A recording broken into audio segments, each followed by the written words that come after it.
Hi, this is Derek Easley from GameFob Network reporting at the Anaheim WonderCon. I found the amazing Richard Hatch. I'm a huge fan of you, sir. It's great to meet you. Amazing, I like that. That sounds good.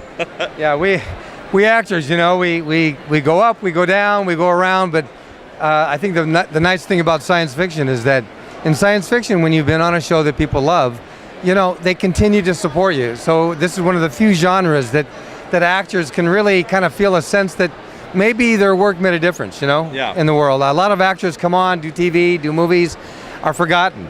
But in sci-fi, people are remembered, and I happen to be a sci-fi fan. So all those shows, Star Trek, Star Wars, Firefly, call it what you will, I'm a huge fan. So I'm still supporting those people, and I get to hang out with them. So you're a fan first? Have a drink. What? There you go. You're a fan first, and you get to be part of something that you're a fan of. Exactly right. That's very cool. And you're totally right. It endures. As a child, I was a big fan of the original BSG, and my dogs were named Apollo and Starbuck. and of course, growing up and being able to understand it more, your original stuff, and then the reboot. Just tell us about how the experience has been as a franchise for the shows, and then breaking off into books and other mediums for this franchise. Well, you know, I do many things. I've been an actor for almost 45 years now in the business. I've been on multiple series, movies, television series. I'm a writer. I've written a number of books, comic books, a whole bunch of different stuff. I'm developing my own new sci-fi epic series called Magellan. Wow. Novel's going to be coming out, a series of graphic novels, a whole bunch of stuff. And, you know, I love the sci-fi world. I've loved it since I was 8 years old. I've read so many wonderful sci-fi books, which they have still not made into movies.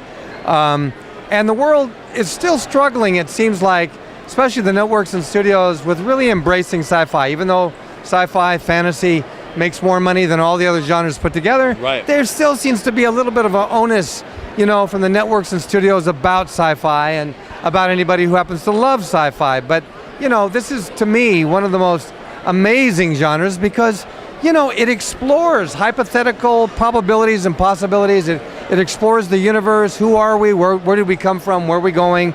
It really delves into some of the deeper questions about life. And great sci-fi is not just about foreheads and monsters. It's about something. It's about people and where we're going as a humanity. So it has a lot to say to the world. And I think we're at the bridge or the fringe of stepping into a whole new, more sci-fi friendly world, because we're moving into the world of sci-fi. And I think technology, our space exploration, everything I think is opening up a lot of people to realizing that these are some questions that people need to be asking, you know, about who we are, where we're going to go in the next centuries.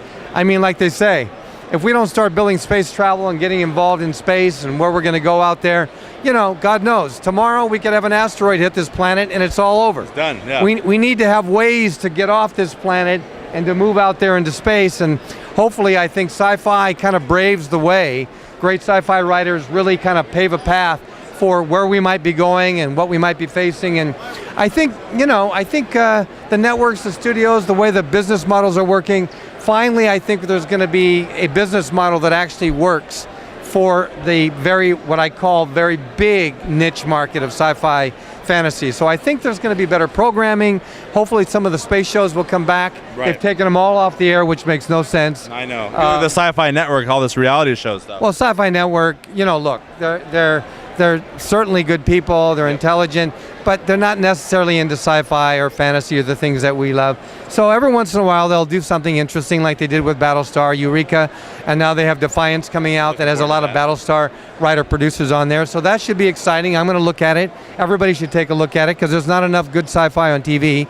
But my God, there's a whole bunch of slew of great stuff happening. I mean, Prometheus, although we all had questions about Prometheus, but hopefully Prometheus 2 will explain what Prometheus what did that mean? Kind of messed up, you know, and was confusing. But you know, anything Ridley Scott does, you're still going to watch, right? Because it's still amazing. And then there's the new Tom Cruise movie, and then we got J.J. Abrams going to direct. My God, the next Star Wars installment.